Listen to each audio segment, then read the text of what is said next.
how are you? So, we've been talking about Genesis chapter 1, verse 14, and looked at the current calendar that it's widely used, the Gregorian calendar, and also just some bit of history about it, and also understood that the other calendars that are currently present in this current world, and how different societies are using their calendars, for whichever reasons. But the commonly widely used calendar is the Gregorian calendar. The current question, while the years and the months and all that differ, there's something that has remained consistent all through these calendars, especially right now, and that is the week.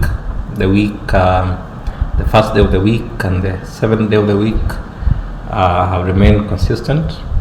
There are some calendars that have tried to adjust that. If you check currently with their calendar, you'll be asked which is the first day of the week.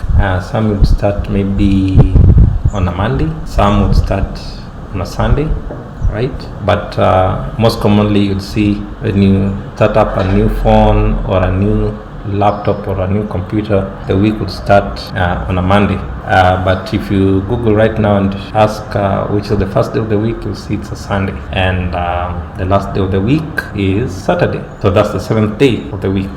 Now that's according to the current calendar. There are other different discussions around this. Has the week been continuum ever since time started? That's another big question. Has the week been consistent? There's a discussion right now among the lunar solar calendar followers, which I'm studying closely because I don't want to dismiss anybody. And their study is that every first day of the month, which is denoted by the new moon, denotes the first day of the month, and then the first day of the week is actually day number 2, and then it continues like that, and the last day of that week, which is the seventh day, is actually day number 8, and that's how it continues. Like the week will always start on a 2nd and end on an 8th, and the Sabbath will always be on the 8th, on the 15th, on the 22nd, and sometimes on the 30th. Or if the month is ending with 29 days, then you'll have a restart of the week. So there's a possibility of having quasi-week. Quasi-week is a week that is either shorter than 7 days or longer than 7 days. And so the Sabbath is always on the 8th, the 15th, 22nd, and the 30th. So that's one school of thought. There's another one.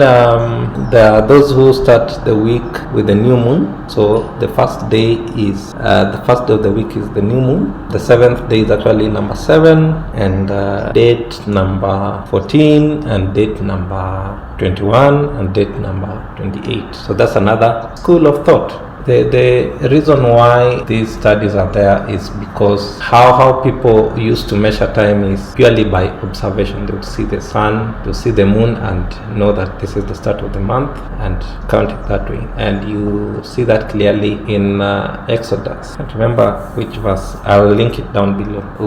In which God says, "Today, Abib, this is your first month. This will mark your first month, and this will be your first day." So in the Hebrew calendar, which in one way or another suggests that God restarted a new calendar with the Hebrews or the Jews as they exited Egypt, and the feasts were kept, and God started a rhythm with them, and every 7th day there was a rest. They did not receive manna and all that. And reading the text, you find that it was perfect calendars, like 29 days each, 29 or 30 days. I can't remember. I think it's 30 days. It was 30 days because in biblical prophecy, a month is actually 30 days, and a year is actually 360 days. So 12 months, 360 days. And right now 365, and the month is sometimes 29 or 30 days depending on the observation of the moon. And if you really measure it